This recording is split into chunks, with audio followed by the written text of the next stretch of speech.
The group spent time talking about their new governmental spy and whether or not Helen can be trusted travelling with them, or if it is best she is left behind. Deciding she was too much of a risk, Helen joins the trio as they head to Corinthus. With a farmstead in front of them and an unknown village in the distance, will the farmer allow them to spend the night? I guess you're about to find out. This is The Sprouting.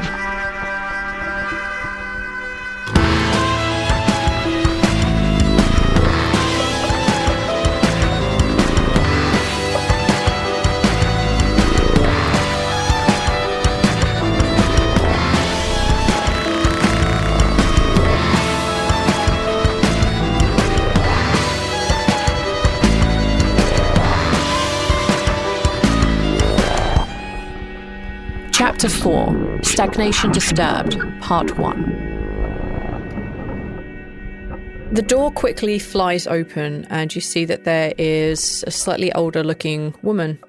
She has short blonde hair with streaks of grey. You can see that she has these kind of very dark blue eyes. They're kind of like almost black, and then you realise in the glint, that's probably blue. You can see that she's wearing what looks like a very light t-shirt, very, very thin. And she's wearing what looks like kind of trousers that you'd be wearing comfortably indoors. You do notice that she answers the door with a pistol aimed at you as she opens the door. Please put the firearm away. It's not necessary. What can I be doing for you? We're travelers on the way to Corinthus, and we needed a place to sleep. We're coming from Guntendorf. Do you mean Gumpendorf? What did I say? Damn it. We're travelers. We're on our way to Corinthus. We're just coming from Gumpendorf, and we need a place to stay for the night. Your place looks well-maintained, and there was life here, which is always a preferable thing. So we were hoping we could maybe bargain a stay. I think it might completely depend on what you've got to trade. I've got room. Fuck it, just come in. And she kind of like, you see her like toss the gun off to the side and you hear it rattle inside a bowl and like she pulls the door open. No! Don't put your gun in a bowl. That's like the worst place. Yeah, Sully's gonna enter. Yep, come on. Oh, bloody hell, there's four of you and... Okay, a robot. Cool, great. Come in. Inside, you see that it's one large room. The room has a couple of windows at the back that have been boarded up and very well sealed. The same at the front, except there's like a little crack, a little way to open it just above where this makeshift... in the corner, you see a couple of the camping stove, like paraffin gas things. And you can see there's a little pot on top, and you can all smell very quickly some sort of stew is being cooked. There is not much light in here that's coming through from the edge, but there is like one candle as well. You can see that in the middle of the room, there is what looks like a table that has been very hastily shoved in. And you can see that underneath the table, there is clearly a sleeping mat and a bedroll and various other bits and pieces. At the back of this room, you can see a lot of electrical equipment and what looks like from the surface like a monitoring station. You can see that there are lots of dials and meters and knobs and things that look like, you know, sine waves and other weird little waves going on, and other things you can see are just like numbers that seem to be getting bigger and smaller. And there's a very small amount of power in here, and it's generating enough heat to keep the room warm, but it's obviously not being used for its function. And you can see a couple of like what looks like monitors that are up on the wall, but they have been cracked and broken and clearly don't work anymore. Thank you for letting us in. It's a hell of a setup you have there. Pre-sprout times. Nothing to do with me, really. Just somehow it still gets power in here, so it keeps me warm enough. Good enough for me. Interesting. Yes, there's four of us. I can smell that you're already cooking something. Could we bargain for a hot meal as well? You could bargain for the hot part. I can't quite give you the meal. Fair enough. And then Helen very quickly like pipes up like, I have some things that you could probably heat up. I have a couple of old cans, but I don't know what's in them. And you see the woman shrugs like, yep, good enough for me. We got a potluck to dinner, unless it's all dairy and ruined, in which case we got sod all. Oh, how about that? Sounds good. You see Helen like go into her bag and she pulls out a couple of these old cans and like has like a very old rusty can opener that takes fucking forever and keeps slipping. Those bastards that never actually clamp on. It's that all the way through. And this is the worst who... apocalypse. There's only crap can openers here, guys.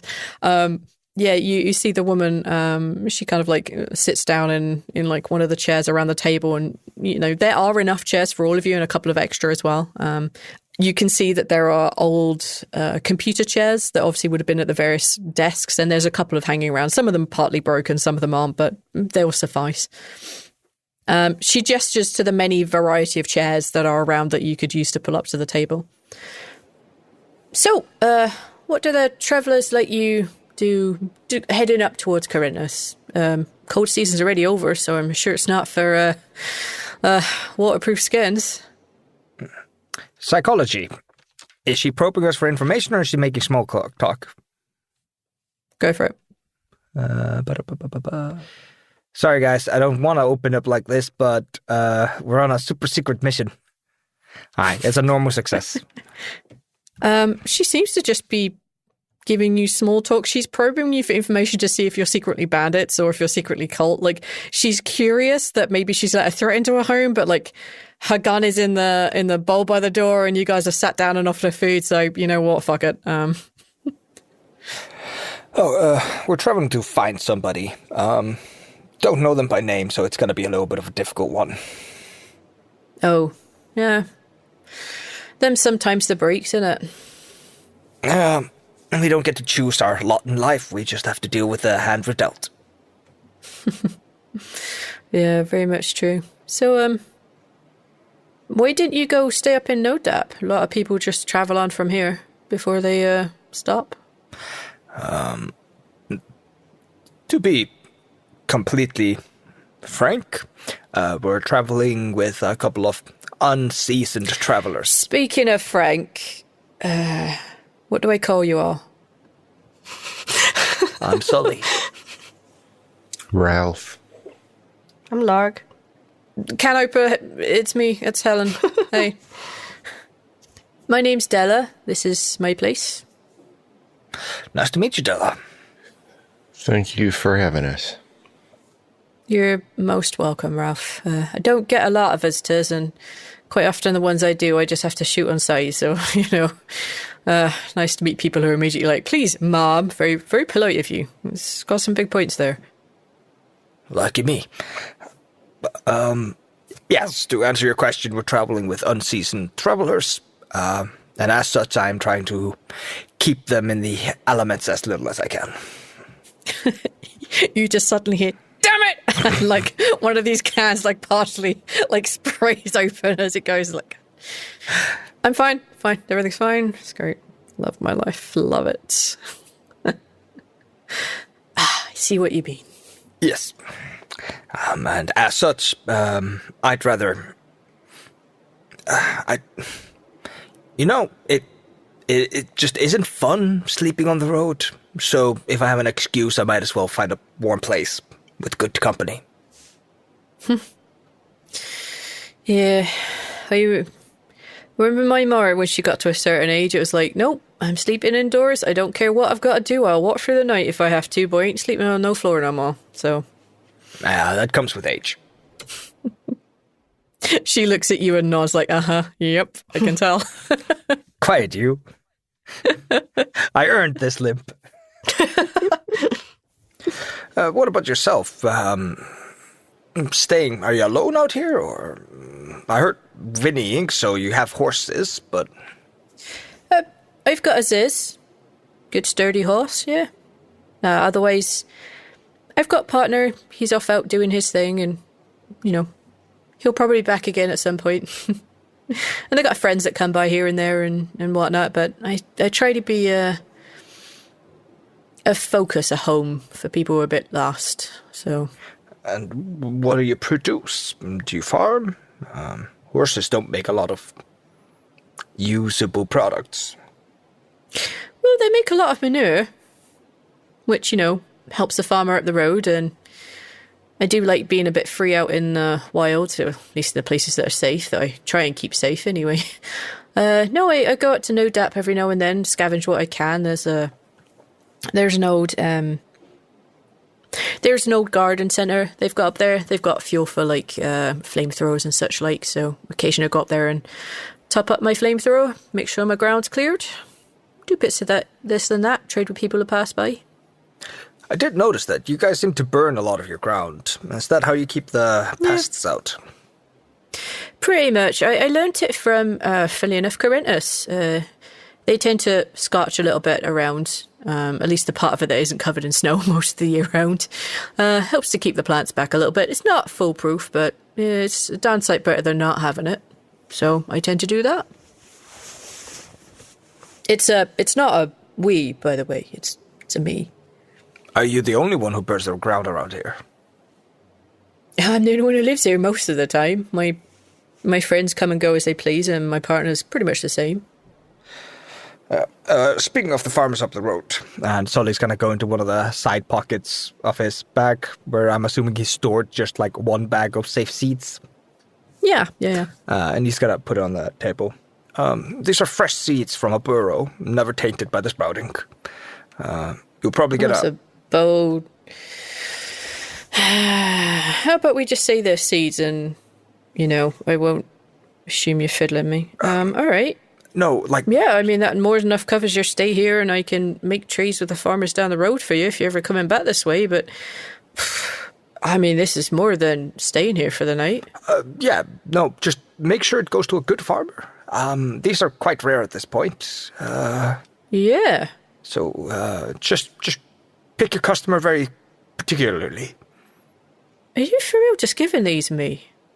You've let us into your home, for strangers. You're providing us with food, a stay. I'm providing us with food, actually, just to get that corrected. Feel it's just fair.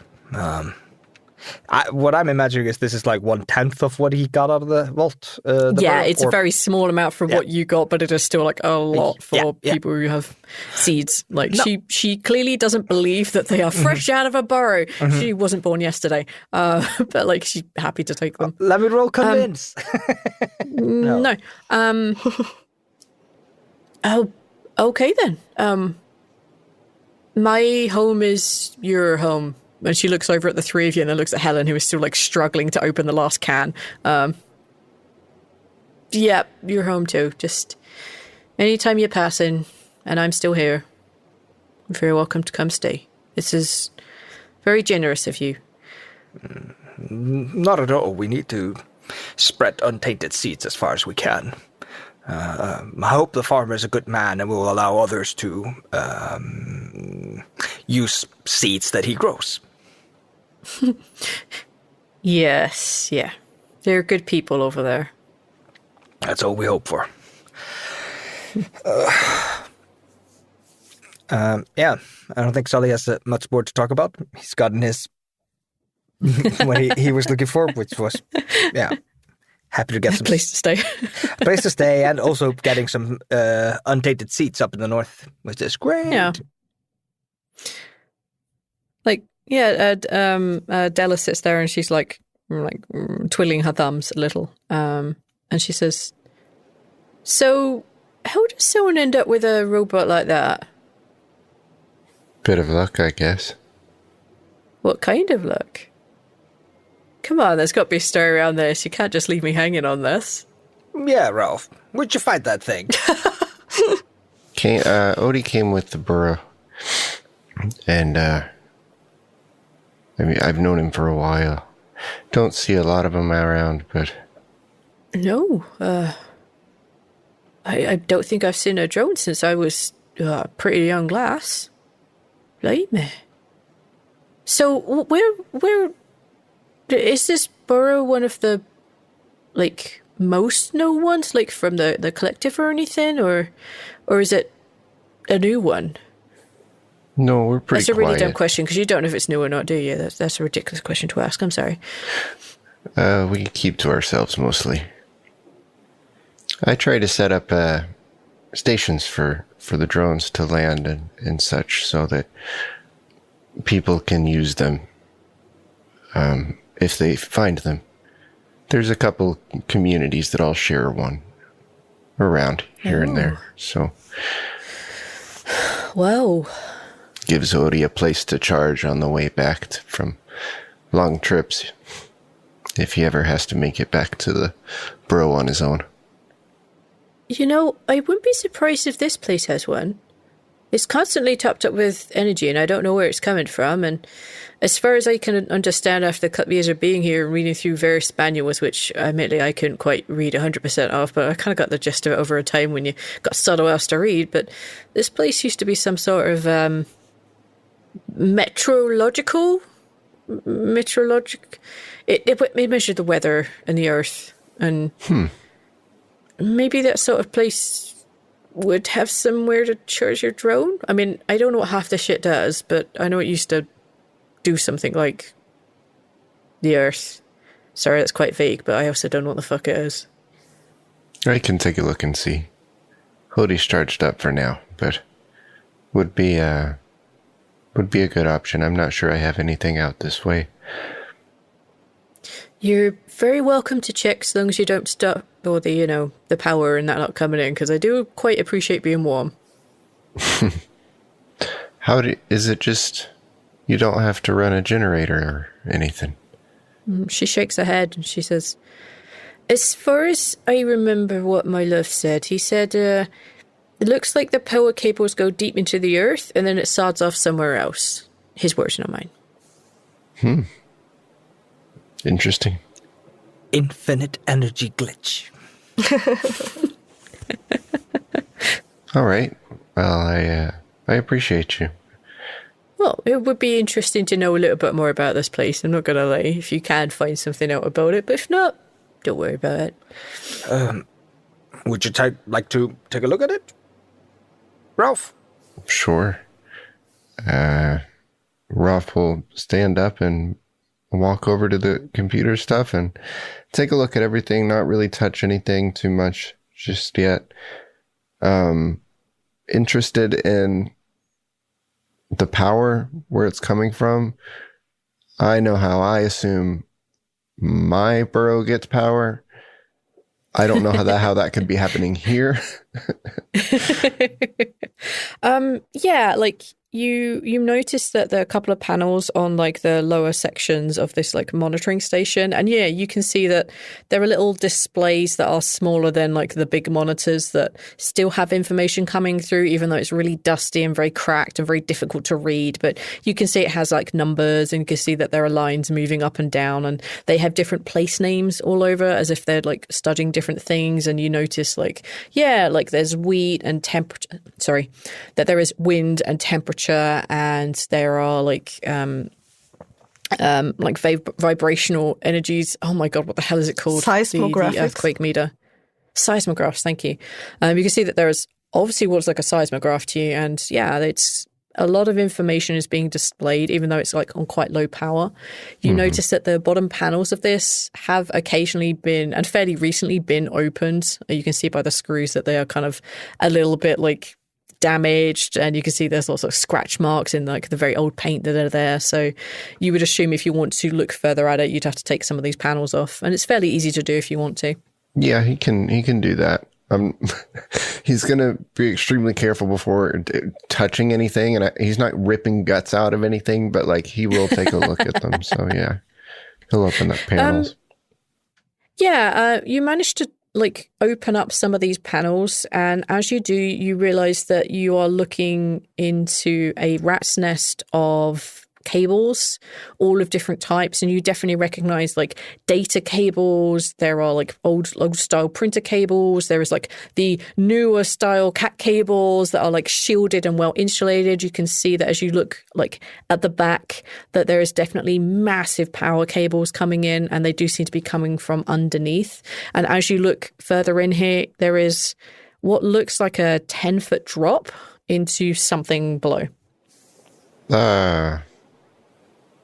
Have you ever been down there? I went down there a couple of years after I came. I didn't know you could open the panel. Well, I didn't want to because, it's keeping us warm. And yeah, we opened the panels up one day and went down there. Mostly quite dark. There's lots of them really big, thick cables that seem to go off into nowhere. There's just a big concrete hole with lots of cables going off in different directions that went into pipes that were, well, very tight around the cables. There's no way I was getting into them. A little bit of a leak in there too, actually. Like a water leak? Yeah, just a little bit. Probably because, condensation or whatever it is, and generally people living above breathing their into the air. Well, what I could do is look and see if I've got any information, any old manuals saved or any books on using this information. This looks useful to see and try to predict the weather. I'm no meteorologist, but I could probably give you some information on what to look for to use this to try to help the farmers around you out. This could be feeding a computer this information somewhere very far away. There's no way for us to even really know, I guess, right now, unless I really wanted to, but it would take some time. I'm going to say that, yeah, you could definitely have seen some ports that you could have plugged into now that you've opened the panel up, like in the butt side of it, behind the panels. You can definitely see places where you could plug something in and like try and interact the information. You could definitely try that. Yeah, he'll see how easy it is. He will start using his little wrist thing to open up interfaces and use his computer thing he plugs a part that comes from his backpack. There's a assortment of cables that have been made to come out of this to be useful in a variety of situations. And yeah, he hooks in and sees what he can do. Yeah. Tries to trace it somewhere. Could I get you to make a computer use for me, please? You're going to get information regardless, but the amount of information and the accuracy of the information would be determined by your success level. Regular success, 52. Okay. You learn that this is a weather monitoring station. It takes readings from all different parts around like the kind of local-ish area. It's quite a big net, but it takes readings from all sorts of places.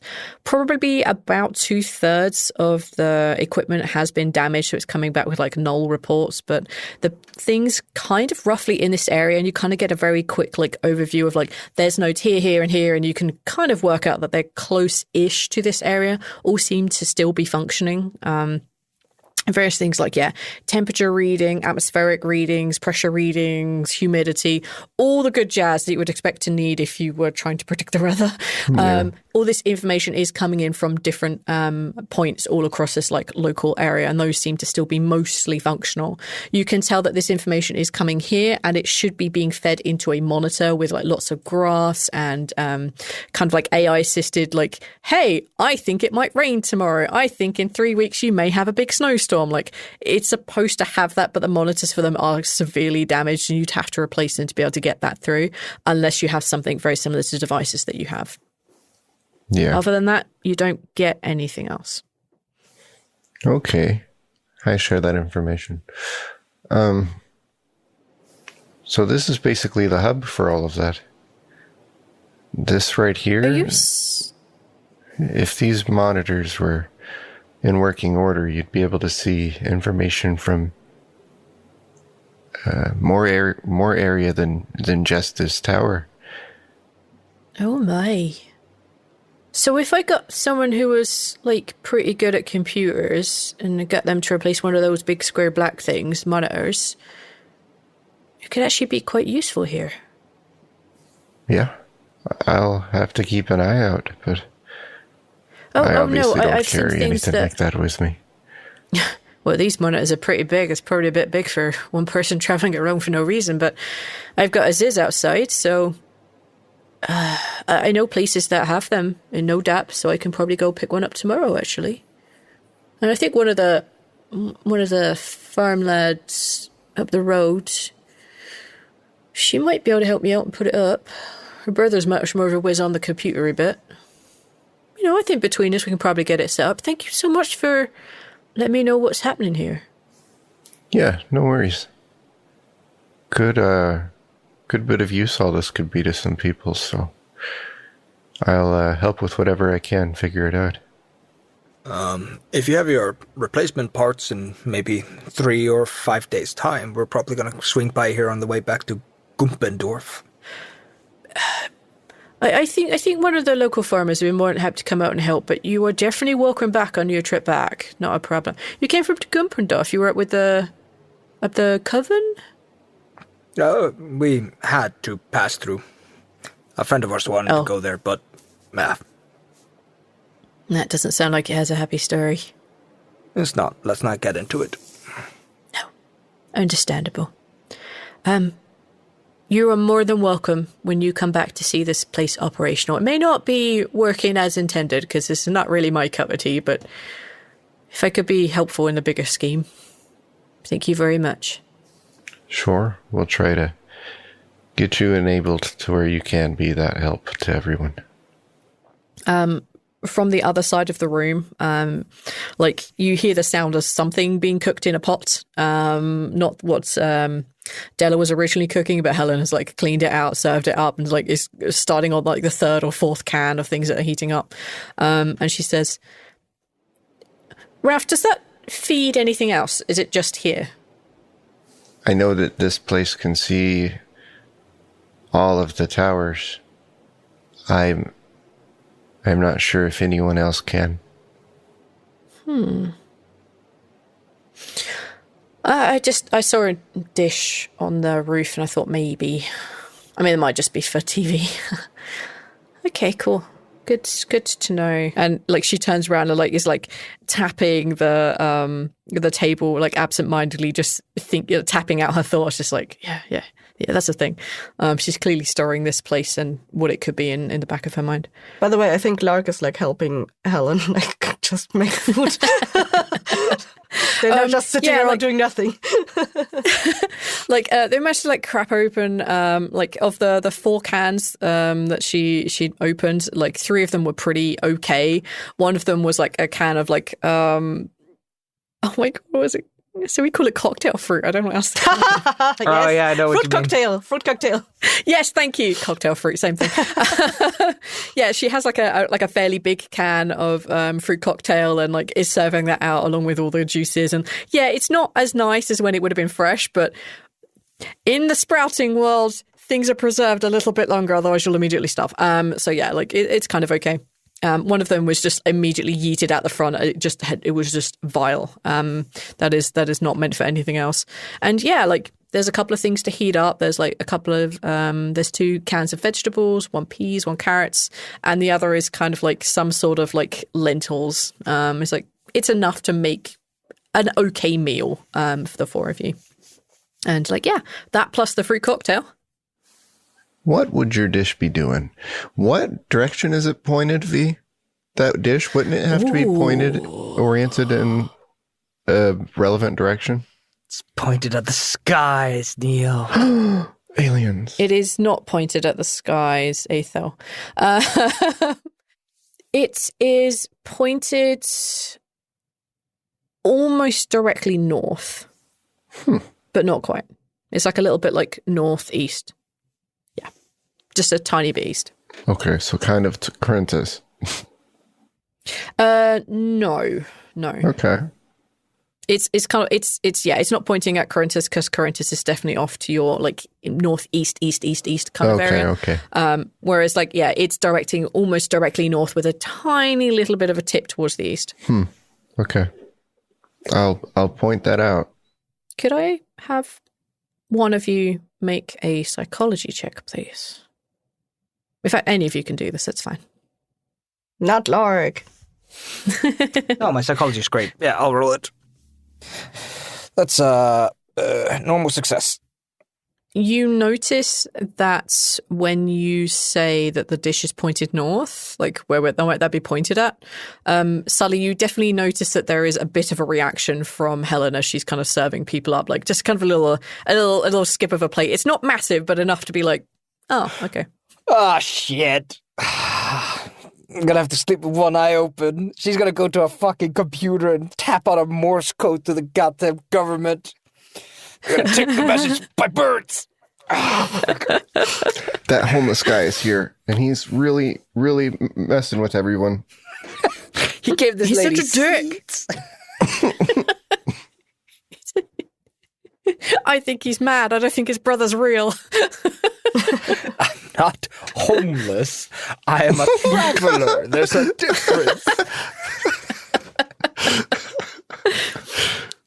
But other than that, you're definitely able to eat your meals in peace, and if you wish, you can pass a relatively calm night. You can see that Della definitely keeps an eye out, and she is quite willing to step in this evening and take as much of a watch as is need be, being that you guys are the travelers and this is her home. She seems quite comfortable doing that. Yeah, I think Sully's still gonna like try to sleep with one eye open for Helen because, like I said, I would prefer if she didn't start sending random fucking messages. Yes, she had all last night to send all the messages she wanted, but I'd still prefer if she didn't like send random messages. Mm-hmm. I do think like at some point during dinner, Lark would ask Della, did you say earlier that you have been to Corinthus before? Yeah, I went there a little bit in my youth, yeah. Also not recently? No, not so much. Oh, I heard there's something up there that makes a noise, like a howl or something? Yes, we did hear something about a howling. You see Helen's eyes go wide. This is news to her. Della says, a couple of people have mentioned that over the last couple of years that there's been a strange howl on certain nights, yeah. Oh, you don't know anything about that? No, I've not even heard it. I've just heard it from other people as they've come through. Like, howling can get intense sometimes. Like an actual physical howling, a beast. Not a beast. They kind of described it more like and she kind of looks more at Sully than the rest of you. You know how if, like, you lose someone and it's very sudden and it comes out, it's like that. A whale? Yeah. No, Lark, we're not anywhere near the ocean. There's no whales anywhere here. You're very lost. But my compass.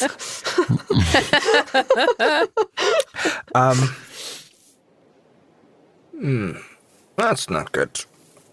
Human whaling. Well, we'll have to keep our ears open. I hope we don't encounter whatever that thing is. They never mentioned anything like a threat or anything like that, but they were disturbed by it at least. So it's definitely not a constant sound. No. Just at certain nights it just seemed to be there, and everybody up there acted like it wasn't a big deal and just to move on with it. But the people that came back that's been through here, a couple of friends of mine, they were a little bit concerned. Okay. So are you all with any particular groups? No, Lark is looking for their friend. I'm a traveler, and Ralph does his thing. Robots. Live in a burrow. Fancy pansy. Yeah, I'm just along for the ride this time. No people to speak of. Nope, no way. You see Della look at her like a little like confused and just shake her head and just move on. You said you were looking for someone, Lark. Who are you looking for? I'm looking for a place called Driftwood. I've not heard of that, I'm sorry. You said you were looking for someone. Maybe they're left and are wandering around. They're in Driftwood. No, afraid not. Sorry. And I'm also looking for another person. Well, I'm looking for quite a few people, apparently. Well, I get all sorts of people through here, and I hear lots of stories, so... And you're always welcome back, so I can ask around for you if I don't know. Do you know of a young person that looks sort of like me that has a horse? His name, the boy's name is Weston, and his horse's name is Stephen. She reaches over, like, she puts her hand, like, just in front of yours, and she says, horse didn't happen to be, like, this black grey spotted mess, did it? I think so, yeah. Yeah. I swear I got us this from. He passed by here. Oh, blimey. 5 or 6 years ago now. Oh. He was looking for someone. Says looking for their little sibling. Yeah, that's me. That's around the time I lost him. Do you know where he was Wow. traveling to? I know it's been a long time. He was headed back to a place a little bit north of, well, actually, to the west of here, a little bit north of Sarbell Farms. There was a man he was staying with, Bert. I'm sorry, I don't quite recall the name of the person he was staying with. I think it began with a B. A little bit north of Sarbell Farms. Right, it's kind of to the west of here. Are you talking about Sleepy Street? No. Sleepy Street, no, it was just this little... He stayed with just this one guy, and they were raising and making horses. This is where I got us this from, actually. Oh, what's the name? Maybe Beth? Sergeant Beth? Right, that's the one. I know them. They're together, that's great. Well, maybe I managed to help you out after all. Maybe, even though it's been a while. Yeah, it has... But at least it's a place I can start looking. place you can start looking for leads, at least. Yes. I just say it was 5 or 6 years ago now. That's something. Maybe if they have been together, if you remember them, then maybe someone else will also remember them. I tell you what, as a thank you, if your friends don't mind, I can take what they've done as a bit of a favour and I can ride out there tomorrow. So if you guys come back this way, I can give you some more information. Yes, that would be great. Absolutely. She kind of like has a very big smile on her face and like she sits back. Thank you. You're most welcome. And as happy and as excited as you might be and as I am, that maybe you can get back with a very nice young man who helped me out with a horse. It was a few years ago, so just keep that in mind. Yeah. I understand. But at least I know he survived. And Sergeant Beth too. All right, well, and she kind of like looks around, like she grabs a piece of paper and grabs like what looks like a very like the small stump of a pencil, and she puts them both in front of you and she says, I tell you what, if they're there, why don't you write them a little message and I'll take it with me. I'll help. Okay, thank you. Oh, I'm sorry. It's okay. It's a good time to work a little bit on their writing.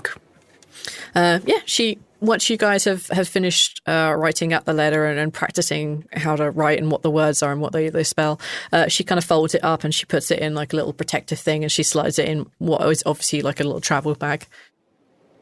If you're all going to be heading off to Corinthus, you should probably get some rest and head out first thing in the morning. Yes, that would be very much appreciated. We'll be doing our stop by Nodab for hopefully finding material to trade with Corinthus. All right. Yeah, you said you've been there a couple of times. You wouldn't happen to be able to give me a couple of headers. Yeah, last time I heard Corinthus is after material. Always are, always will be. Yeah, now let me think. Right, so as you go into the town, you'll kind of go straight along this road. You see a little roundabout, and to the north of the roundabout, you see ruins of a castle. Don't go there. That thing's got bugger all there, okay? And if anything is there, it's a thing or a person you probably don't know most of them. Take a right at the roundabout. You'll go along this little narrow lane. You'll come across this tiny little bridge. You'll go past this kind of pub thing on the right, or an inn as it used to be, I think, and then a couple of houses. They've been mostly looted. And just beyond them, you'll find this little industrial estate. There's 6 or 7 of these little buildings, big warehouse-looking things. And if you're looking for material, you'll probably want to check the first building as you go in. It's already open. I usually leave that shit open because I can't be bothered to keep going in and out like that. Be super careful. There's a bit of red weed up there, so make sure that doesn't get tracked in on the shit you're bringing in. I've looted most of it, but there may be some odd big rolls and scraps I couldn't get on top of visitors at the time. Maybe you'll find something in there. Fantastic. Have you gone through all the other industrial buildings, or? I've been in and out of some of them. Some of them are bloody useless. You require way more power than this possibility. There's a machine shop in one of them. Smells great, old oil, but nothing else there. And yeah, there's probably some things to scavenge there still. I don't, clean pick it. It's not really worth it for me to do that. I get you. Thank you. That's very helpful. You're welcome. You've all been wonderfully helpful. No, thank you. And have a safe journey in the morning. I will. And make sure you all get back, because maybe there'll be someone to talk to you when you get up. Getting you back this way. So it just nods. With that, does anybody else want to ask anything, set anything up, or shall we pass the night in relative safety? Did you mention Roland to the lady? Me? No. Just a casual question, does she know Roland? Yeah, she confirms that she does, but she hasn't seen him in a very long time. Yeah. Has no idea where he'd be, has no idea where he'd stay. Yeah, just casual acquaintance. Yeah, I know of him, and you're still already, your hopes are already low because, yes, a lot of people know of Roland. Roland is a VIP in the cradle. Yep, he's the MVP. Other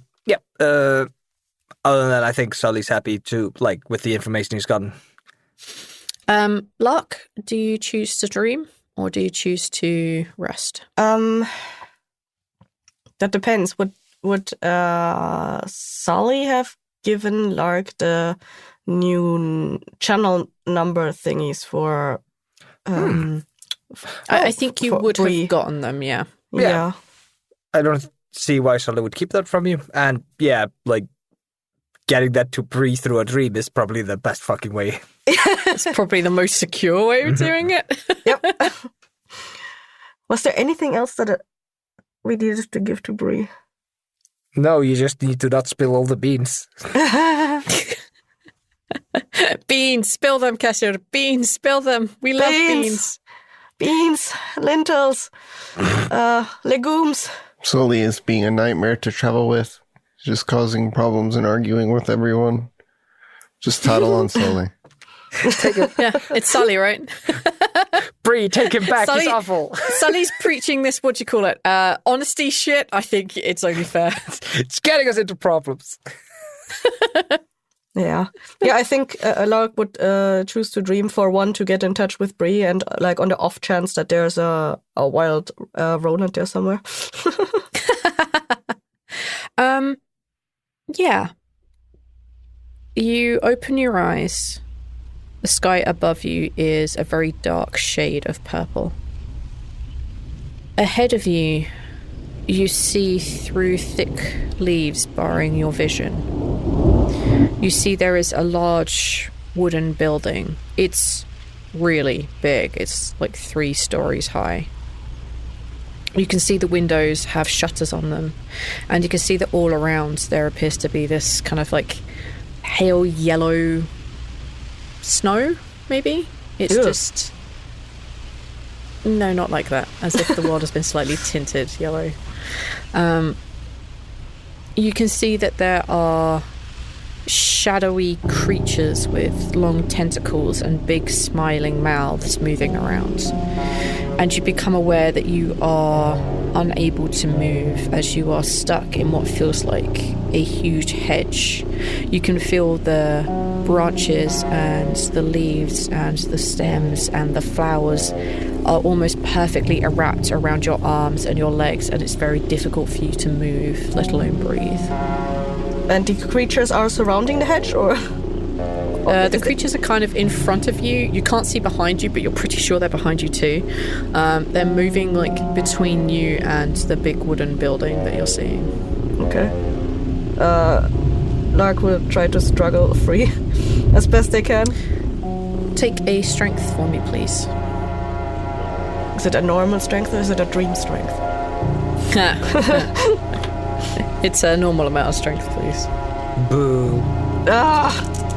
I'm not making a dream sheet for... Nope, that's a fail. As you are attempting to struggle, it feels like the more you struggle, that the tighter these bindings of these hedge that you're stuck in gets tighter and tighter.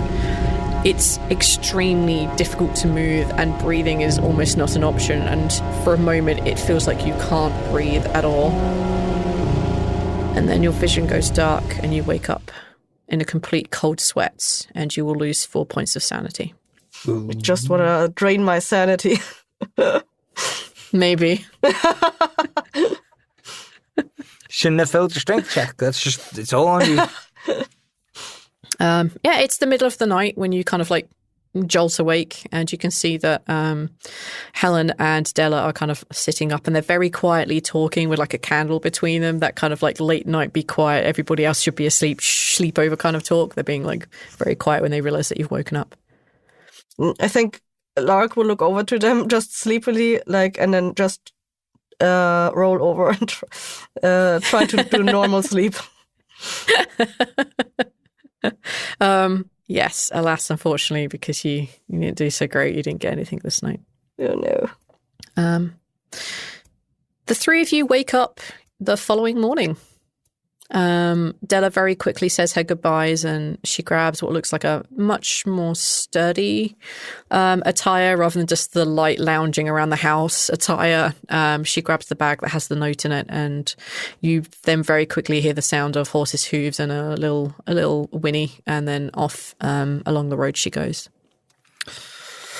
Yeah, I think we probably eat a quick meal of the leftovers from the earlier day. And get ready to pack up and go. Yeah.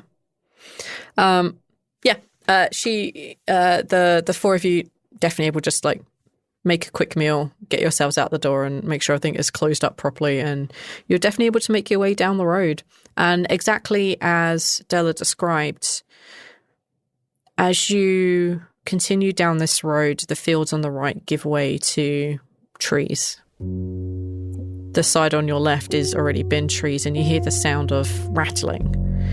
Not a normal sound, there's definitely something here. You hear the sounds of trees, and you hear the sounds of plants as they move, and you hear whispers in the background as the area that you're approaching is plunged into a bit of shadow.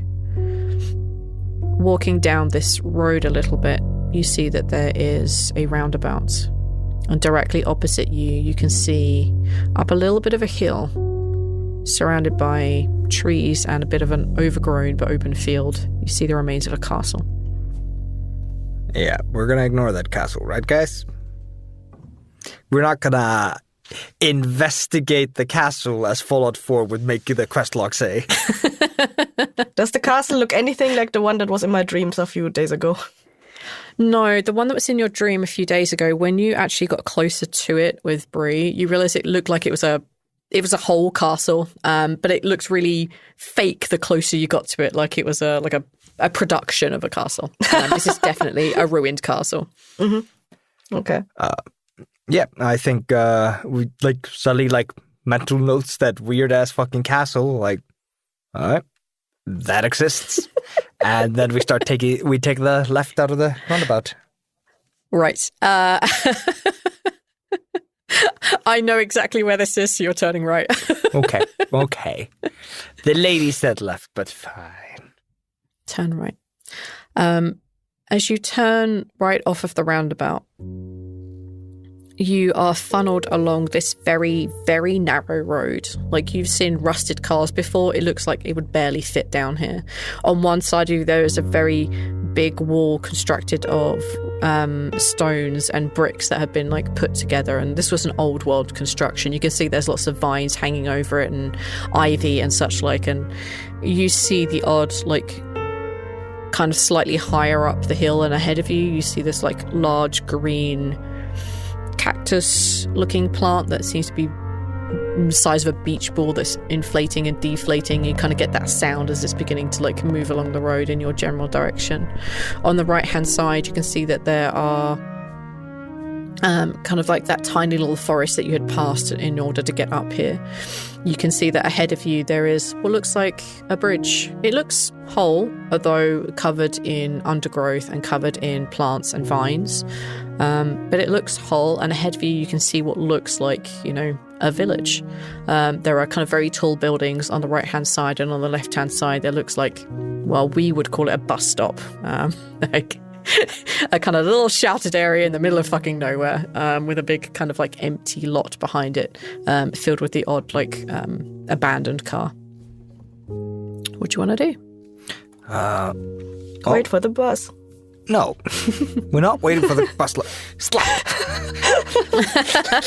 Quietly, at some point along the way, Ralph will whisper to Sully, "So what's the plan, Nowie, with the where we're gonna leave the stuff?" Either you guys distract her, or I just let her see where I stash it. I would rather not her see where I stash it. She could get that information to somebody.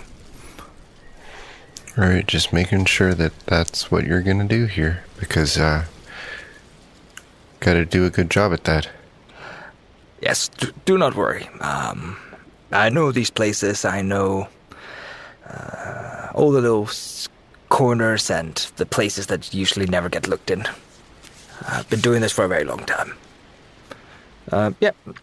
And Sully like makes sure that he has the character particle bottle somewhere like handy, and his intention is just at some point while Helen isn't looking, like try to like while Helen is there. Okay, sorry. The intention is to make our way to the first building. And while we're there scavenging, Sully's going to look for a place where he thinks is going to be suitable to stash it.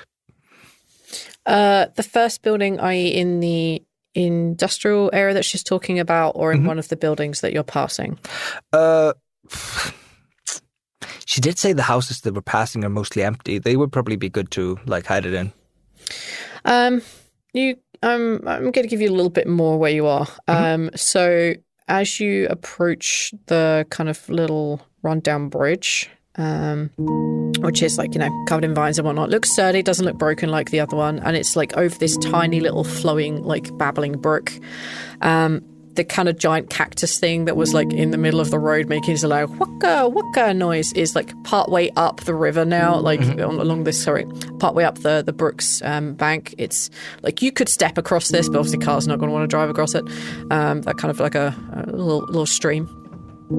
As you get to that, ahead of you on the right-hand side opposite the bus stop is a very large 2-story building, which at one point was painted white with like wide black wooden beams. You can see you would have had a sign hanging out the front of it, sign now long gone. You can see that the windows are partly boarded up, and there's like a big sign, big letters that are still mostly there because they were painted, just says like the Castle Inn or something along those lines. And that looks like, the windows have been boarded up. Looks like it's kind of protected. There's definitely a way around the side of it so you could get in through the back as well if you wanted. And then you have the bus stop and what looks like an old set of toilets, like public toilets that are right next to it too. As you're looking up and down the river, as you're looking up and down the brook, as you look up one side, you see that there are kind of these irregularities in the brook, almost like there's kind of like a dome of water that just kind of appears out of nowhere, and there's like a dark shape in there. It's a little too far off to say exactly what it is, but you spot a couple of these as you look up the river. Would I know what those things are? Have I ever come across anything like that before? You would need to roll a... I'm going to say a survival or natural world. Yep, either of those. Any of you can roll that, and Ralph, you could roll that with a bonus die. All right. I'll roll a survival any. Happy to do that. That's fine. Oh, 5 points to make it a success. Ooh, 4 points for me. Oh, are we flexing How did now? Ralph do? A survival or a natural world? Yeah. With a Yes. bonus die? Yep, either of those are bonus fee. You know what? Holy shit! I don't think I rolled it right, but I'll take it because it worked. It's a 10. All I needed was a 10. Damn, boy. That's all I had. shit. All I had was 10. Ralph, you've probably never seen this before, but as you look at it, you notice the dark shape that's within it, and it's like you have a sudden calling to go towards it. You know exactly what this is. Okay, gotcha. All right, I'm just going to keep an eye on everything. Fair. In that case, I'm going to say for you, you can definitely roll any spot hiddens with a bonus die because you are aware of what dangers might be here. Yeah. So this is what the four of you see. Would Sully have any reason to believe that there would be medical supplies at the Castle Inn, or have inns mostly been like completely looted because they were places to sleep and stay during the early part of the sprouting? During the outbreak of the sprouting, almost any pub or any inn or any bar or any strip club would have been looted for booze. Yeah. And yeah, like they would have been a great source, like even for like after the initial like outbreaks and riots and I'm going to steal everything that's not nailed down. There would always be extra places that hadn't quite been looted in there. Like spirits would be much better off grabbing for a medic or a first aid because it's just the basics of like cleaning a wound if you're in a tight pinch. This place doesn't look too roughed up. Like it has clearly had care taken of it and fairly recently. Like looting it could be an option because there may be things down in the cellar still that were too difficult to move up and out, and you would know probably just through your reclamations that most pubs or bars or anything like this would probably also have an extra entrance to the cellar so they could directly put the alcohol in. Like there could still be alcohol here. The living apartments above could still have medical supplies in them because most places that are open to the public should probably have some sort of first aid kit. Yeah. It's definitely an option. Sully's just gonna look at the building and just like, we're also looking for medical supplies, so I think doing a quick one-over of the inn over there. It looks like people have been there recently enough, so it shouldn't be completely infested, but let's not break up the group. And let's just start upstairs and work our way into the cellar. Okay. I'll take points. You see that Helen pulls out a pistol and she says, are you sure you want all four of us to stay together? Would you not be better splitting off in pairs? How comfortable are you dealing with plants and other dangers? I'm not the best out here, but I have a machete and I know my way around a pistol. I would say I'm very comfortable. How about you two? And Sully looks at Ralph and Lark. Lark pulls out their scythe. I'm okay. I'm okay. Yeah, Rolf gestures to his machete on his shoulder. You guys are killing me. But I'll follow your lead, but I'm thinking if we're trying to be speedy. I'm not saying it, but You're the boss. Sully's thinking very loudly. What are you, in a hurry? No, we do want to get this over with quickly enough. Yeah, I think then if we're going to split up, I think Sully's going to take the cellar because it's probably more likely to have something dangerous in there. And I'm imagining he has either a flashlight, a lantern, or a torch of some kind. Yeah, I think we said you had a flashlight, right? Yeah, you did, because you were kicking around flashlights when you did the ordeal with Asta. So Yeah. with Asta and with Henry. Seeker. Yeah. Thank you. Yes, with Seeker, Henry. 100% you'd have that. Your batteries are a little low, but you can, if they get terrible, you can always replace them. You would be able to do that for sure. Yes. Sully and somebody.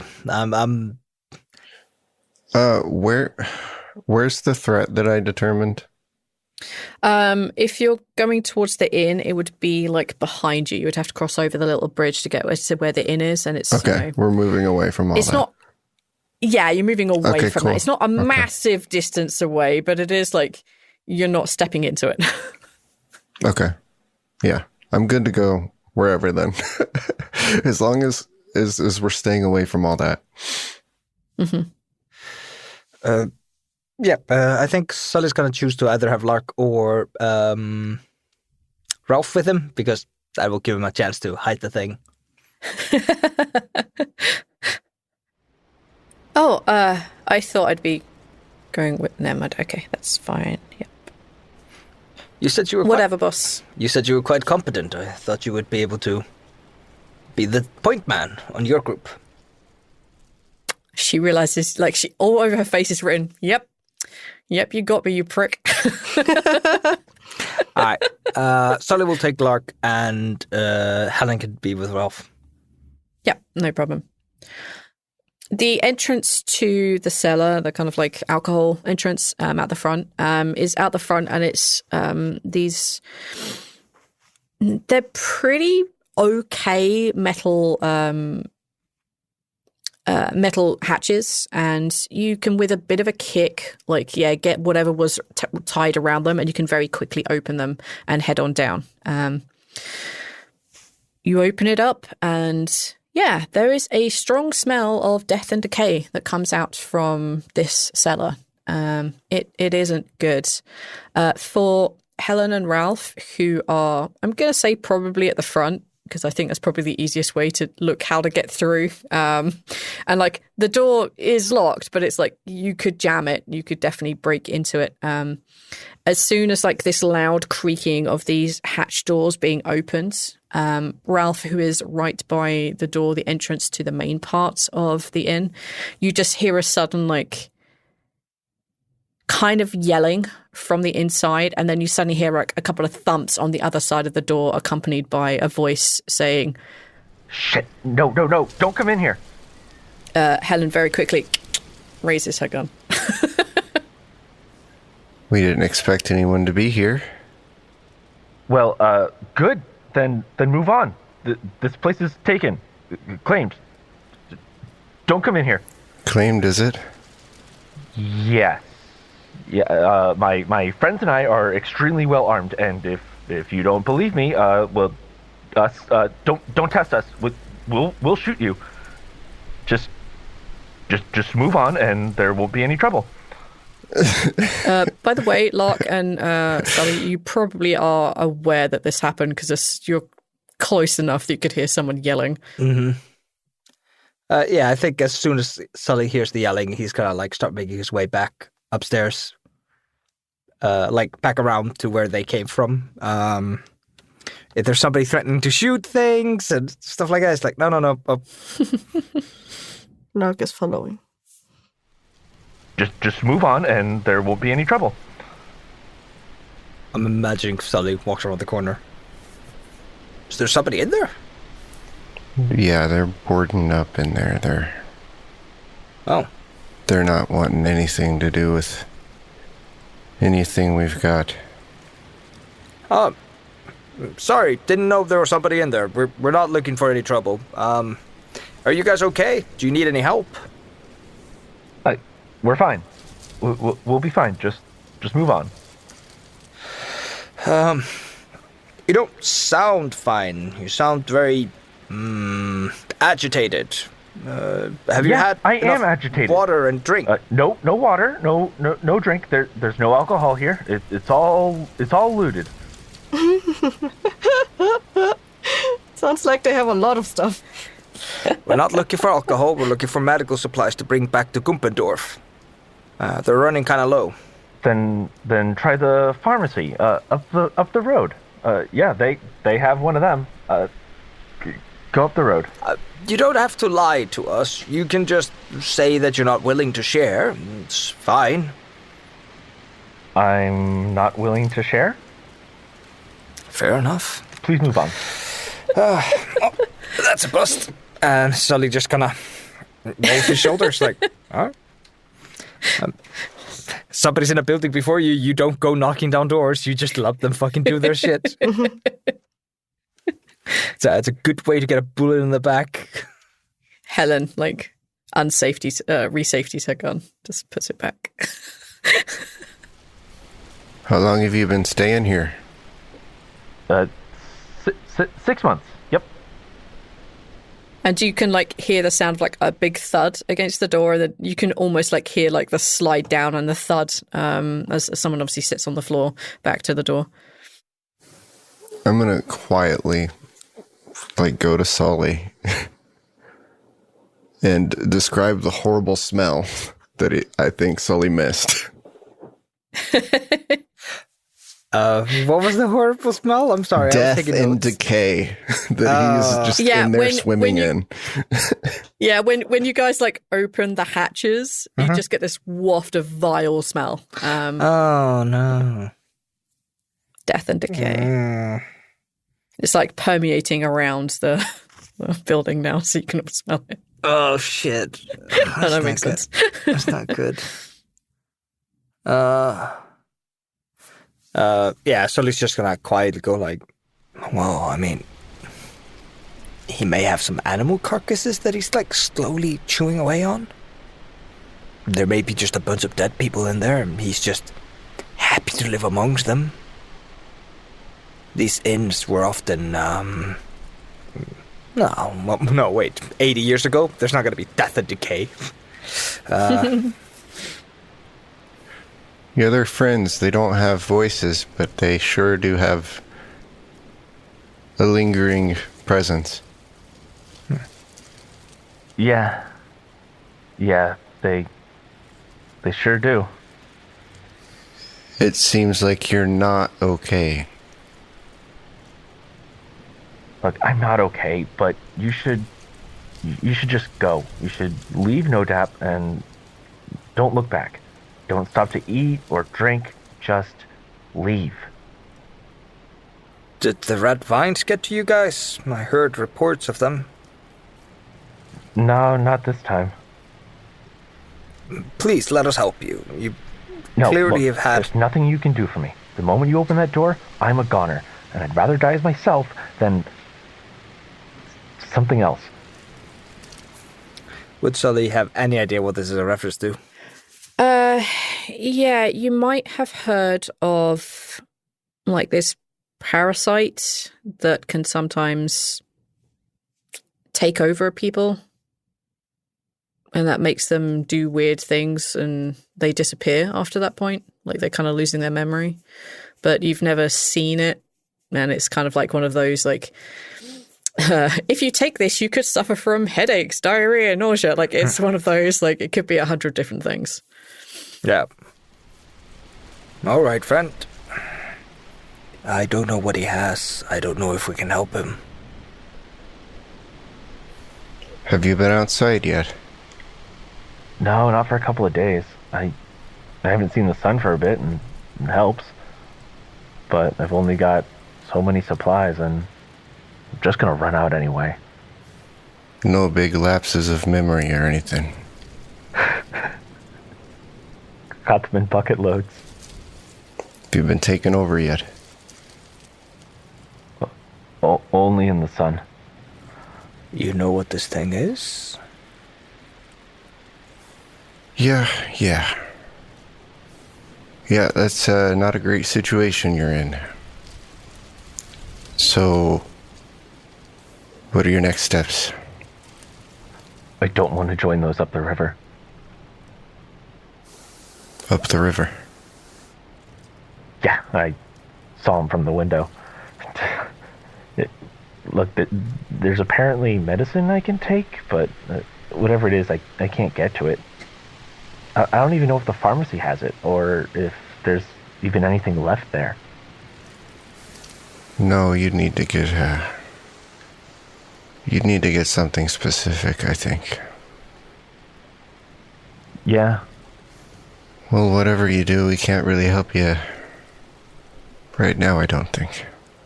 Yeah, I know. Probably best to just move on, and for the love of God, don't drink without boiling the water.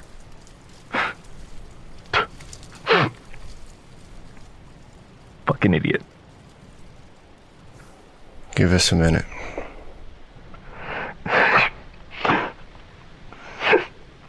All the time in the world, mate. I'm assuming you want us to move away from the door a little bit? Yeah. You notice that, like, as you guys are intently, like, talking with the guy, Helen has, like, pretty much already left, and she's, like, sitting over at the bus station on, like, this kind of plasticky looking thing, and she's just, like, looking down at the floor, like, you can't really see her face very well. Unfortunately, there's not a lot we can do. But what is this? I've never heard of this before. That's why you boil your water and get medicine when you feel your memory shaken. Something wrong with the water here. He's got something. If he goes out in the sun, it'll take him over. Do you know what we could use to treat him? Is there anything we can do to save him? Like, yeah. Even if, he would need it to be strong enough that it could kill him too. Once it's taken you over once, that's usually it. Does it have a name, this thing? Yeah, they're called springs. You're referring to an entity, though, not just the body of water. If the pharmacy is really here, I might be able to find out what they are. What was that? If the pharmacy is really here, we might be able to find out what it are? Yeah, Helen, like, a little distance away. You just hear her mumble a little bit, and then when she realizes you didn't hear her properly, she lifts her head, and you can see her, like, her eyes are a little bit red. And she says, if there really is a pharmacy here, I can probably find the medication he needs. Would it be able to subdue it, or just save him? Like, it depends on how much medication there is, and if there's enough, and it hasn't gone wrong. if it's not enough, we could possibly take him with us back to Gumpendorf. You can't. You can't. It's not how it works. Ralph's right. He steps out in the sun. It's not good for him. You could see what happens, but it'll probably just try to get away. Yeah. There's no suppressing it. It's treating it and killing it. You could blindfold him. Would that work? I thought it was through the skin. Oh, it's mostly the eyes. You can, you need those, though, you know. to travel and survive, so he's equally fucked. We can't really move him. Yeah. We'll see what we can find at the pharmacy. He would need antiparasitics strong enough to potentially kill himself with, too, so that's what we're looking at here. Yeah. Yeah. If he takes too much and he doesn't want to become a spring, then yeah, he'd have enough to do what he needed to do. But before we doom worry, perhaps we should go check the pharmacy. Let's do that. You should ask him if the pharmacy's real. And like, again, she kind of turns away and kind of begins walking up the road. Yeah, so he's gonna make his way back to the door and like, my friend says that he's ran into this before, and you just need very, very, very strong antiparasitics. Is there a pharmacy around here? Anything that could have these items? Maybe. Maybe. If you go up and left to the roundabout, there's a row of shops, a convenience store, pharmacy, that sort of thing. We got to the front, but we never made it to the back of the pharmacy. Maybe there's something there? If you have any unidentified items in your place, feel free to gather them, and we might be able to look through them when we get back. I'm not asking you to give me anything. Look through them? Yes, if you don't know what some of these things are. For instance, I have no idea what 90% of the drug names are. You know what I mean? Yeah, but I don't... I mean, the drugs we found were just painkillers. That's all you took. Understood. Yeah, that's all we could get. All the fun stuff's always in the bag, isn't it? Always is. Alright. Hopefully we'll be back soon. Hey, listen. If there isn't anything in there, it's fine. Just move on. It's at least good to talk to someone, you know? Yeah. Stay strong. There's still hope. Thanks, stranger. So it just like knocks on the door like twice and just starts walking away.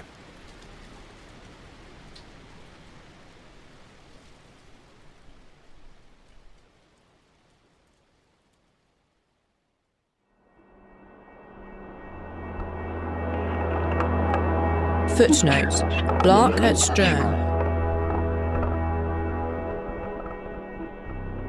We find ourselves at a very small collective outpost called Ström. It was about 7 days' walk from the place that you formerly were at. It was quite a long time to get here, but you did make it here. Yourself, Weston, and Sergeant Beth managed to find a place to stay here. And you know that Sergeant Beth kind of serves as someone who looks after the animals. The place that you're at is kind of like a very old ranch. There's a couple of very big buildings. There's one like really big old farmhouse. There's a big barn that's been converted into places to sleep and stay in the upper levels, and for basically half a dozen horses below. This place breeds horses. It helps to train them, it breaks them so that folks are able to use them out in the wilds. And yeah, there's a big old fence around, and there are a couple of beehives that seem to be keeping things safe enough. But there's always somebody on watch, and that is one of the things that Sergeant Beth does. You know that Weston has gotten quite familiar with looking after some of the horses. It seems to be something he's quite naturally attuned to. And on this day, it's kind of midday. People have just finished eating. They've gone back out to do their various chores around this farm. And you know that Sergeant Beth is like out doing his rounds around the edge, and that your brother is kind of back in the horses' stable, just kind of like cleaning them, looking after them, learning like how to like saddle them and how to like horseshoe them when needed. There aren't any other kids here. Most of the other people that came from the camp you were at previously, most of them moved on. This place isn't big enough for, well, a former military group, and Sergeant Beth kind of decided that he would look after the pair of you until you were old enough. He's gone from having like tufts of grey hair and always wearing fatigues to having shaved his head, and he's now mostly bald. So, what do you think you would be doing sort of on the farm. There's like a couple of adults around, and like Sergeant Beth is out doing Sergeant Beth stuff around the edge, and you can almost always see him, give or take, and you know that Weston is in the barn. So yeah, is there anything that you'd want to do? I think they would be helping Weston out with the horses by like filling up the feeders with hay and like making sure they have like fresh water and oats. Yeah. Yeah, like you've been put in charge of like making sure the oats are like spread fairly amongst the 6 horses that are here. Like they're just kind of like all over the place. Sometimes they would also go out like collecting apples and just bringing in some for the horses. Yeah, I think that's They're a bit afraid of the horses. Like they keep their distance, but they like them enough to feed them. Yeah. Yeah. Weston is in with one and is like currently like he can't quite reach the top of the head, but he's like doing a good job with the rest of it. Yeah. And like, yeah, as he's like stroking one of the horses or brushing one of the horses down, he says, "Are you okay?" Yeah. Good. I was just about to go out to get some of the apples for the horses. Yeah, they'd like that one, and I think Stephen and for us too, of course. One. Stephen? Yeah. Like he's like stroking down like this youngish horse, got like really spindly legs. They're like kind of like this black and white color. Sorry, Stephen the horse has a genuine description. Hang on. Stephen the horse. Yeah. Yeah, like as Weston is like brushing down this horse, like it's this kind of very young horse, and it's got like very, very spotty coloration of like black and white. So it's mostly black, but there are so many tiny little white spots, it almost looks grey unless you're like up close to it and you realise it's this very kind of like spotted pattern all over it. Yeah, and Weston says, yeah, so this one's they said it's a girl horse, and I'm gonna call her Stephen. That's cute. Yeah. Hello, Stephen. And like they walk up to Stephen and like hold out like they probably have like a basket full with hay underneath their arm, and they pick some hay and hold it up for the horse to sniff. Yeah, like Weston goes around and like very carefully guides your hand because your hands are quite small, and like gets it like so you're not like hand in the horse's mouth, just like being careful that you're not going to get accidentally bitten by the horse. Oh no, there goes the hand. Oh no, that's how we lose the hand. Oh no. Like yeah, just very carefully make sure that you kind of like feed Stephen the horse. And Weston says, "See, like horses are good with you too." Well, they're so much bigger than me. I'm a little bit afraid. But it's okay. You remember how I was like really short like a couple of years ago, but now I'm really getting tall. Well, so. You were always larger than me. Well, yeah, it's because I'm older than you, silly. Yeah, well, I'm pretty sure you're also wearing higher boots than me. Well, they're called welly boots, it's so I don't get the horse's poo all over my shoes. Yeah, that's because that's why you're bigger than me. Like, he reaches down and, like, he kind of, like, lifts you up so that you can be, like, almost taller than him, but, like, he may be getting stronger, but you're also getting bigger, like, the last, like, couple of months on the farm where you can, like, run about and be as you are. It's definitely, like, helped your growth spurt. And then, like, he puts you back down and, like, picks up I'm guessing the hay that would have fallen out, gives it back to you. And he says, okay, well, that's enough silliness. If you could get the apples, then it would be really good, and we could feed them. Yeah, and Sergeant Beth can maybe make a apple pie later today. Yeah, that would be nice. Yeah. I think he likes cooking. I think he likes the horses more, but I think he likes cooking. Okay, I will get the apples now. Okay, I'll be here. Yeah, and bye. Stephen the horse says that you're very kind, and like begins like brushing down like Stephen the horse again. She's just saying that to get an extra apple later. I think you're really nice too. You just also want an extra apple. I'll be sure to pick extra ones for the two of you. Yay! And like he goes back to like brushing the horse. Like yeah, like there's like a kind of at the back of the ranch. There's like like lots of different types of trees. It's like a foresty area.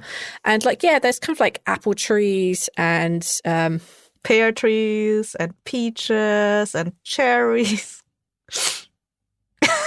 Sure, let's go with pears. I don't remember. Like there's like loads of different types of apple trees and loads of different kind of like pear trees and peach trees. And the one in season right now are apples. And you can see that like some of them are like almost ready to drop, but you can see that like just underneath them where the grass is growing, and you see Zelatis grace is kind of like slithering around. You can see that there's a couple of apples that have been like pushed together, and they definitely look ripe and like unbruised and undamaged right now. Yeah, so Lark goes around with a basket collecting a couple of them.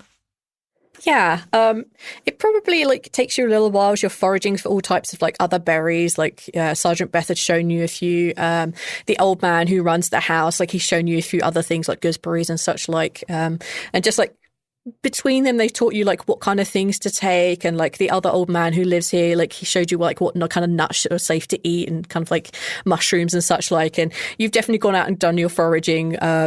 You can see like Sergeant Beth like he's kind of like doing a rounds and like is headed away from you, and you know time passes and maybe you've wandered a little bit too far, and as you kind of like begin to turn back, and it's like, yeah, plenty of apples, plenty of mushrooms, plenty of nuts, the odd this bit and that. You hear the sound of, in the distance, like very far away ticking, like tick, tick, tick, tick. Oh no. They perk up and try to. Is it coming from the direction of the ranch? Yeah. Like if you run a little bit, like you'll be able to break through the trees and actually see the ranch, but like this is a little bit out of view, but it's where it sounds like it's coming from, and there's like, you're guessing maybe 2 or more, depending on how good your maths is at 6, I guess. Oh no. They run back and look probably from across some fields or whatever towards the ranch.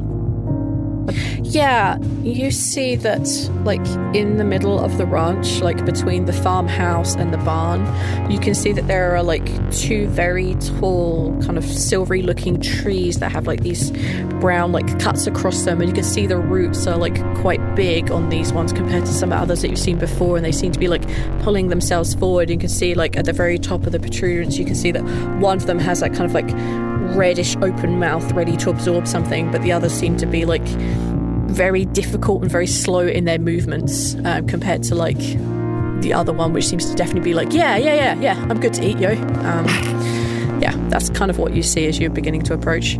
So they're in the middle of the ranch already? Yeah. Are there people like running from the ranch? Yeah, I mean, you can see that there's like the 2 older gentlemen that live here at the ranch, like it was their home before you all turned up.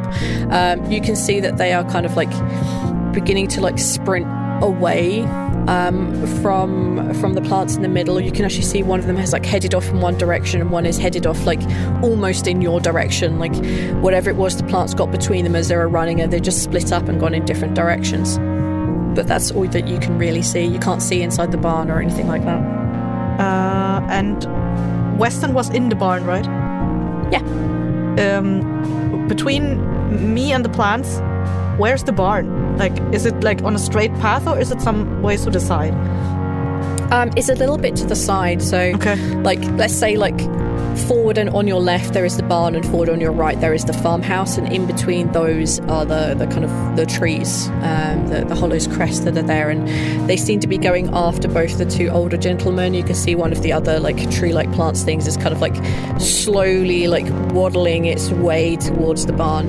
Yeah, and Lark is trying to run as fast as they can to the barn, trying to not be seen by the plants, like, you know, if there's like trees, they're trying to hide behind them and stuff, and like random wagons or whatever is littering the floor. Yeah, like they'd be like, whatever. Yeah, like insert farm equipment here. Yeah. There's like a really broken down old like tractor that's here. Like it's like, it looks brand new. It has a bunch of wheels. It's very well maintained, but you know it's never moved since it's being here. And they're always moaning about how the fact they can't get it working. So like, yeah, you're kind of like hiding behind that. you begin to like make your way around, and you get quite close to where the barn is, and like the older gentleman just like shoots past you in an opposite direction. The plants seem to be like moving around, heading off after the two older guys, and Sergeant Beth is nowhere to be seen whatsoever. And as you kind of like get to the barn, you see one of the plants that isn't over encumbered with something just kind of like making its way and begins to like smash its way to like the barn itself. And you hear like the doors rattling and crashing around, and you hear the sounds of the horses inside beginning to like neigh and be very unhappy with the situation. Can I?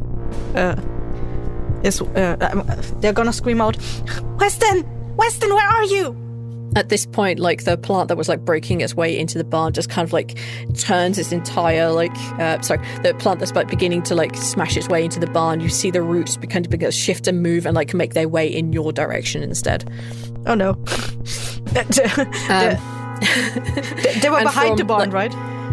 Yeah, they're now just like, you see the roots coming around like num in your direction. And from inside the barn, you just hear Weston yell, "You just have to run!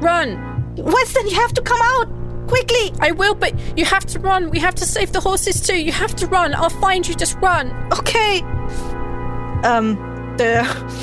They're probably like keeping an eye on the thing and the plant, and then just running the opposite direction, trying their best to get away. Like you become aware that as the plant was like definitely more aware that you're much closer and not stuck inside a wooden building that it couldn't get into very well. It seems to be like definitely coming after you. Like you see the roots beginning to like very quickly speed up as it's gotten like around like the tractor that was in the way, and like begins to like chase you across like this field. And you become aware that behind you hear the sounds of like lots of horses neighing, and you see all of these horses like shoot off out of the barn. And you can see that kind of like as you're looking back, like holding on to one of them, you can see that Weston is like very like scaredly holding on to one of these horses. You know he can't ride, you just know that he's seen people ride because you've also seen people ride, and he's just like holding on to Stephen the horse that just seems to be bolting out of nowhere, just beyond control. Oh yeah. Now Lark is trying to run away from the plant and trying to avoid the horses. Yeah, you can see this hollow's crest, like you see the root system is like beginning to catch up with you, and the one that was kind of like overladen that seems to be moving slowly is also like turning its direction, turning its focus in your direction. You see the roots like much more slowly making its way in your direction. The hollow's crest seems to be like, as you look around and you're running away, you can see that they seem to be like trying to surround you. There's like 3 of them at this point. Lark is trying to get to the tree line, so they imagine that it would at least hinder them a little bit, be an obstacle to them. Yes. Yeah. Kind of like as you're kind of like trying to get through to these trees, you see that one of the older gentlemen that lived at the farm just seems to be like running back in your direction, and you can see that he's like trying to throw a hand out to you as like to like very quickly catch up and like grab hold of you. Lark is holding the hand out to him as well. Yeah, like he very quickly, like he just puts up no resistance. He just picks you up and throws you over his shoulder because he's not good with kids. Just bolts back across the field as he heads in the other direction, and he says, "Did you see where Alan went?" Would I know Alan to be the other gentleman? Yes, yeah. Yeah, okay. He went that direction, and they're like over the shoulder. They're kind of pointing awkwardly where they last saw the guy. Yeah, the other guy that's like with you just like looks back and like he's figured out that's where you're pointing. Yeah. It's like good. We can track him when the rain comes. Come on, kid. And like he actually puts you down, like he's just like running out of breath. He decided to sprint back to see if you were okay. Like this was a bad choice for him. He should have kept going. We have to find Sergeant Beth. We have to warn him. Do you know where he is? No, I didn't. It's Rocket. And like he kind of like keeps on running, and like you come to this like river that has like this bridge which is mostly broken, but you know that you could definitely like jump your way across. You could risk falling in the river, but like he just goes over it like he's done it his entire life and very quickly lifts you up and puts you over in various bits. And on the other side of the bridge, like he just kind of like stops and like leans over, like hands on his knees, like head between his legs, just like hyperventilating. It's been riding for probably about 10 minutes. It's like, All right. Sergeant Beth. He's a smart man. He can help us. Yeah, we should probably give it a few. Oh my god! And he like sits on the floor. We should probably give it a. Like he's quite unfit. He's quite unfit. He's like me. We'll give it a few hours and then we'll go back. It's only a couple of them. Alan will go back too. We'll find Sergeant Beth. He knows that the plan is to run, spread out, and then go back again. Oh, fuck. What if they're still there? What if they're still waiting there? Then we'll have to go find somewhere else, get some supplies, and go back and deal with them, because I'm not losing the ranch, kid. No, I understand. I've seen something like this before. I don't want you to lose your place either. I know. Sergeant Beth said it was bad, I know. Yeah, and Weston seems to like it here. Oh God, Weston! Yeah. I have to find him. He was on one of the horses. Oh. And he suddenly looks a little bit worried. He can't ride. I don't think he even had a chance to put a saddle on the horse. He was just hanging on it. Well, if he's on a horse, then the horses be able to. They know where the stable is. They should come back after a little while. Like all the trained horses should be able to make it back. And as long as he's on one of the trained ones, he should be all right. He should be fine. He should be able to find his way back. I'm afraid if those crests come stay here because they think the horses are good food, then the ranch is not going to be safe. We need to find Sergeant Beth, and he needs to find a way to deal with those things. And we will, kid. He's probably made it out. He's made out of worse places and worse jams, and he won't abandon you, kid. So don't worry. We'll go back. I haven't seen him all morning. I saw him on the other side of the farm near the road. It's the last time I saw him. He was safe. Okay. And he had a big gun with him. So he should be all right. Don't worry about him. And we might be separated from Sergeant Beth and Alan and Weston for a little while, but we'll make it back together, don't worry. At this point, do we still hear the ticking?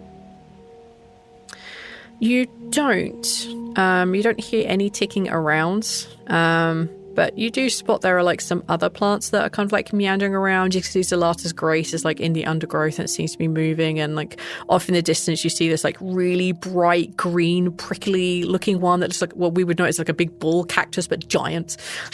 Just it's kind of moving around, munching on other plants. And as you look up and cactus Pac-Man. Yes. Nom, nom, nom. It's a cactus man.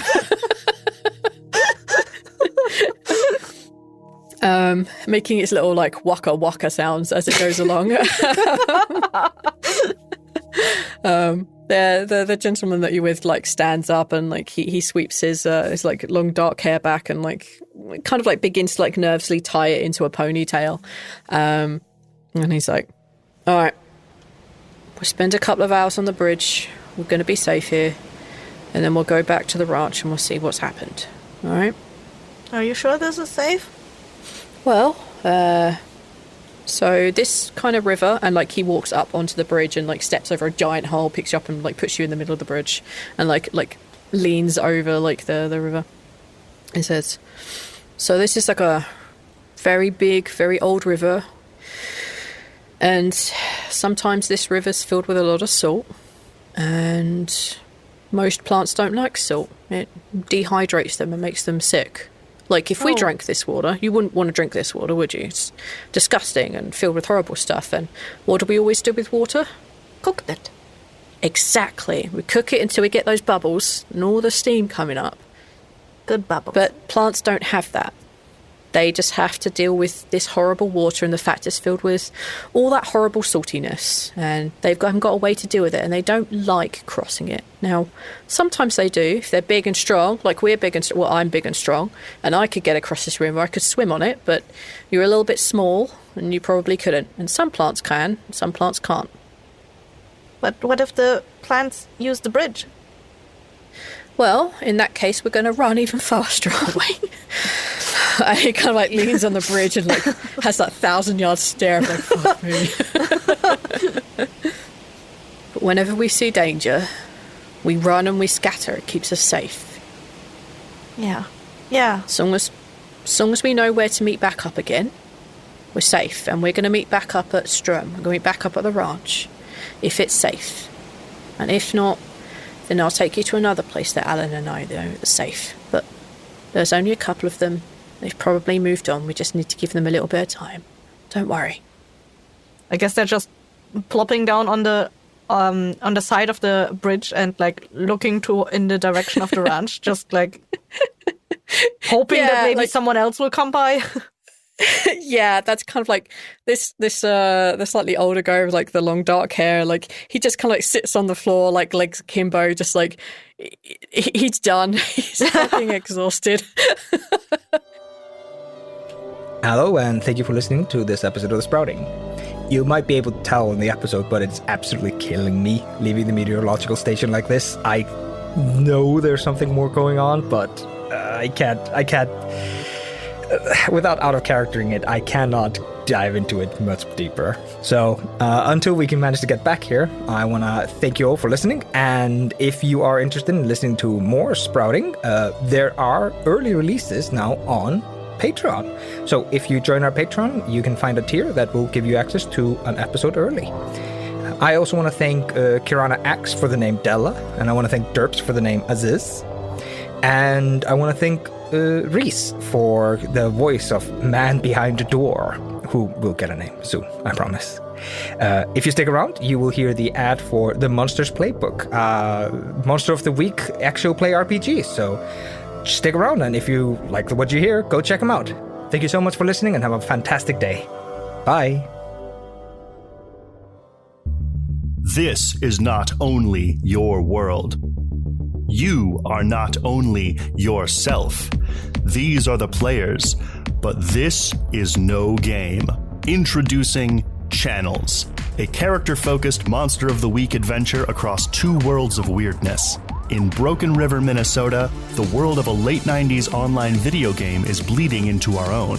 It's up to elderly custodian Robert V. Slaughter, former thief Jack Harrow, and literal vampire Sutton Malone to fight scary monsters, meet colorful characters, and hopefully stay alive long enough to figure out what's going on. Channels is the new actual play Monster of the Week campaign from the Monsters Playbook. If you're a fan of Buffy the Vampire Slayer, Personas 4 and 5, or any supernatural mystery stories that are as invested in magic and monsters as they are in friendship and feelings, then tune into the Monsters Playbook every other Tuesday wherever you get your podcasts.